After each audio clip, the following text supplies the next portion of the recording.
శేషనాద్రిపై సంతతి కొరకై అహోరాత్రములు తపస్సు చేసే వానర కేసరి కేసరి కుల సతి కడుపు పట్టగా జనించినాడొక అసమాన బలోద్ధతుడు సంయుతుడు అంజనాసుతుడు పవననందనుడు.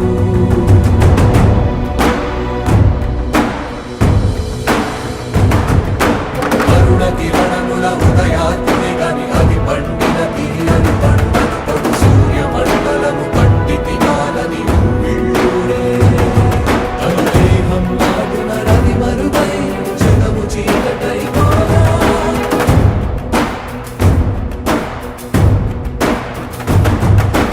అదే అమరేంద్రుడు